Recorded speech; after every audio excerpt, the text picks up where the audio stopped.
Enjoy by listening to the Holy Quran. কি অবস্থা, মানে মিডিয়া যে কি প্রমোটটা করতেছে, মেয়েদেরকে ফেসবুকে ঢুকলে মেয়েদেরকে দেখবেন মেসি মেসি করে পাগল হয়ে বলছে আর্জেন্টিনার পতাকা গায়ে দিয়ে যে আপনি মেসিকে পেলে কি করতেন। এক মেয়ে বলছে আমি কিস করতাম।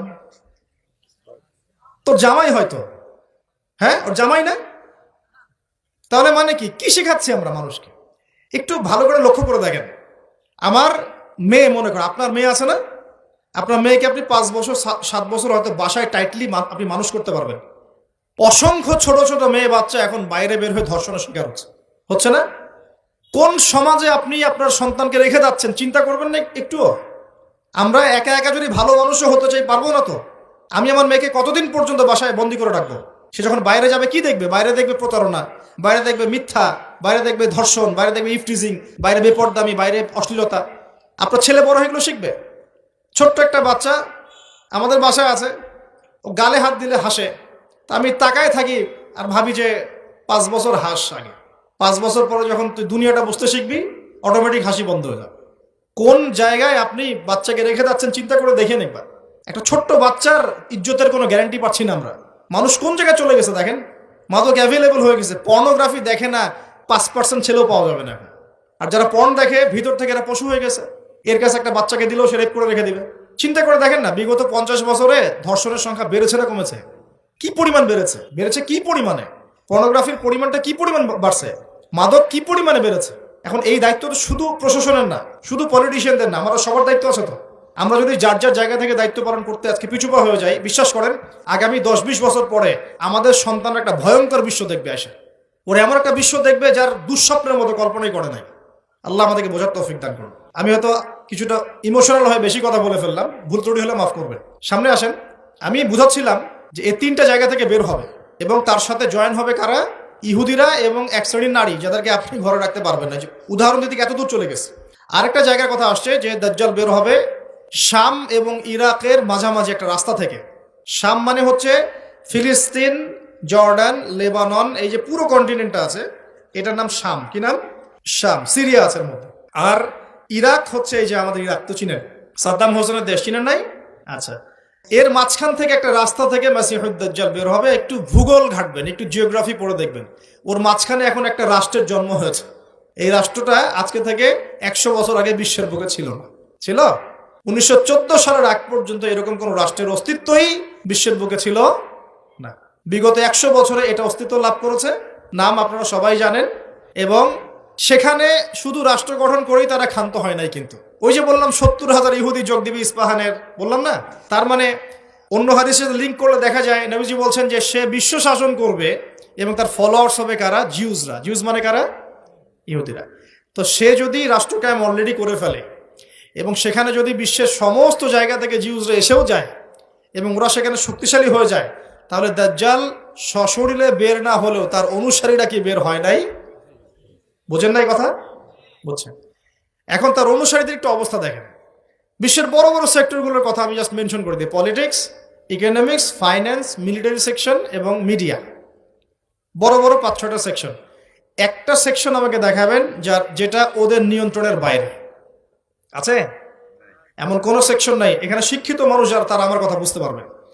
বিশ্বের এমন কোন সেকশন নাই যেটা ওদের নিয়ন্ত্রণের বাইরে। ইভেন এই যে প্রযুক্তিগুলো আমরা ইউজ করছি এগুলো সবকিছু ওদের নখদর্পণে আছে। এখন আমাকে একটা কোশ্চেনের উত্তর দেন যে যদি আপনি বিশ্ব রুল করতে চান তাহলে আপনাকে বিশ্বের এই বড় বড় সেকশনগুলোকে রুল করতে হবে না? শ্রীলঙ্কা কি পারবে বিশ্বের অর্থনীতিকে নিয়ন্ত্রণ করতে? পারবে না, কারণ তার নিজের কোনো ইকোনমিক বেস নাই। পারবে কি?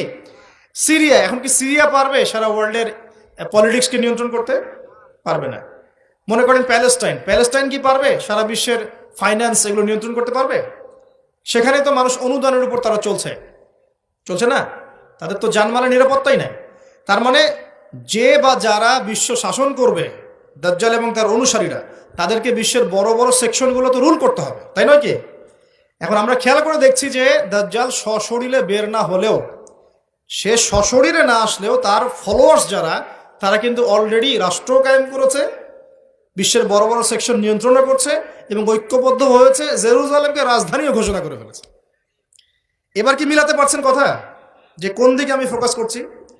এবার আসেন, তাদের সাথে লড়াই করার ক্ষমতা সবার থাকবে না, এটাও সত্য। কারণ দাজ্জাল যখন আসবে সে তাদেরকে নিয়ে বিশ্বে 40 দিন পুরো ম্যাসাকার করবে, পুরো বিশ্বটাকে 40 দিন সে শাসন করবে, যার প্রথম দিনটা হবে 1 বছরের সমান। কত বছর? কিভাবে হবে আল্লাহ জানেন, আমি ব্যাখ্যা করতে পারবো না।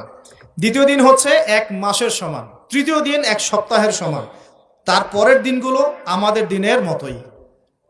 কথা বুঝতে পারছেন? সে কি করবে? সে নিজেকে খোদা দাবি করবে, সে বলবে সেই খোদা আল্লাহ, এবং তার 1 হাতে জান্নাত 1 হাতে জাহান্নাম থাকবে। এই যে এই 1 হাতে জান্নাত মানে কি সত্যিকারের জান্নাত? ওই যে 2 2 4 যারা মিলায় বলবে হ্যাঁ সত্যিকারের জান্নাত।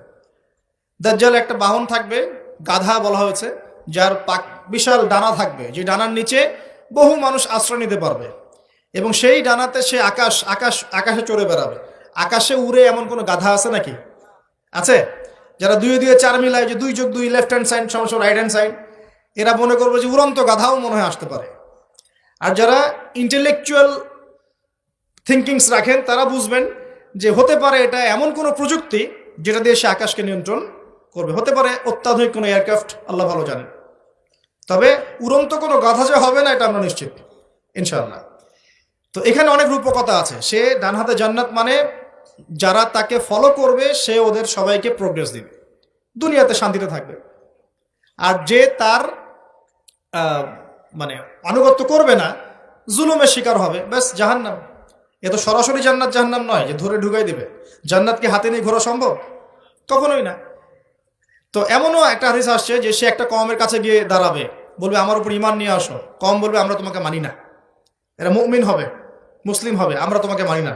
তখন সে তাদের উপর জুলুম করবে, দুর্ভিক্ষ চাপিয়ে দিবে, দুর্ভিক্ষ চাপিয়ে দিবে। আরেকটা কওমের কাছে যাবে, বলবে আমাকে কি তোমরা রব হিসাবে মানো? তারা বলবে হ্যাঁ মানি। তখন তাদেরকে সে প্রোগ্রেস দিবে, দেখবেন আকাশকে আদেশ করবে বৃষ্টি হও, বৃষ্টি হবে, ফসল ফলো, ফসল ফলবে, গুপ্তধনগুলো বের করে ওদের হাতে দিয়ে দিবে। মানে আমি বুঝাতে পারবো না যেটা কত বড় ফিতনা।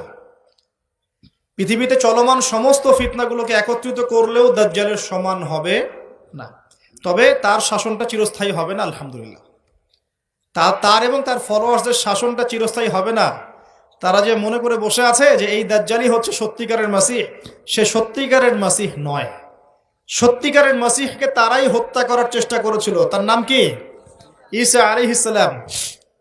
তিনি হচ্ছেন সত্যিকারের মাসিহ। আল্লাহ পাক তাকে উঠিয়ে নিয়েছেন, তাকে আল্লাহ পাক নামাবেন সিরিয়ায়, দামেস্কে, এবং তার হাতেই এই মিথ্যা মাসিহের মৃত্যু লেখা আছে ইনশাআল্লাহ তাআলা। এবং তারপর ঈসা আলাইহিস সালাম তার ফলোয়ার্স বা তার অনুসারীদেরকে নিয়ে বিশ্বে শান্তি প্রতিষ্ঠা করবেন ইনশাআল্লাহ। এটা সামনে আছে, মানে ইতিহাস শেষ হবে, সভ্যতা শেষ হবে নবী ঈসা আলাইহিস সালামের হাতে। এটা কত বছর বাকি আছে এটা আমরা বলতে পারবো না। হতে পারে 100 বছর, হতে পারে 1000 বছর, আমরা জানি না, আল্লাহ ভালো জানেন। কিন্তু একটা জিনিস আপনাকে ফোকাস করতে হবে, যে সে সশরীরে বের না হলেও তার অনুসারীরা কিন্তু সারা বিশ্বাসকে শক্তিশালী, এটা আপনাকে বুঝতে হবে। একই সাথে এই ঘটনা কিন্তু বিগত 100 বছর আগে ঘটেও নাই। আপনাকে আমি 2000 বছরের হিস্ট্রি দেখাতে পারবো। 2000 বছর, 2000 বছরেও তারা এই শক্তি অর্জন করতে পারে নাই যেটা লাস্ট 100 বছরে করেছে। ইতিহাস তো পড়তে হবে। এবার আসেন আমার আলোচনার শেষ পয়েন্টে, এখান থেকে শেষ হবে। নবীজি বলছেন সাল্লাল্লাহু আলাইহি সাল্লাম, সূরা কাহফ তোমাকে এই দাজ্জালের ফিতনা থেকে বাঁচাবে। কোন সূরা? কোন সূরা বলেন? পড়েছেন কখনো? অর্থ সহ পড়েছেন? একটা সুসংবাদ আপনার জন্য। নবীজি বলছেন সাল্লাল্লাহু আলাইহি সাল্লাম, কোন ব্যক্তি যদি সূরা কাহফের প্রথম 10টা আয়াত মুখস্থ করে বা শেষের 10টা আয়াত মুখস্থ করে, বা এই দুটোই 20টাই করেন, ইনশাআল্লাহ আপনার জীবদ্দশায় যদি দাজ্জাল বের হয় সে আপনার কোনো ক্ষতি করতে পারবে না। এখন প্রশ্ন আছে আরো, এই সূরার মধ্যে কি আছে যা আপনাকে এই ফিতনা থেকে বাঁচাবে? এটা জানার জন্য আপনাকে আসহাবুল কাহফের ঘটনা পড়তে হবে। ওই যে 9 জন যুবকের কথা বলেছিলাম, 309 বছর ঘুমিয়েছিল, আল্লাহ পাক আবার ঘুম থেকে উঠিয়েছেন। ডিটেলস বলার সময় নেই, বাসায় গিয়ে পড়বেন। এবং এই বিষয়গুলো বোঝার আগে মুসা এবং খিদর আলাইহিস সালামের ঘটনাটাও পড়তে হবে, যে বাহ্যিক চোখে যা দেখা যাচ্ছে ওটা বাস্তবতা নয়। বাস্তবতা ওটাই যে আল্লাহ নূর দিয়ে খিদর আলাইহিস সালাম দেখছেন।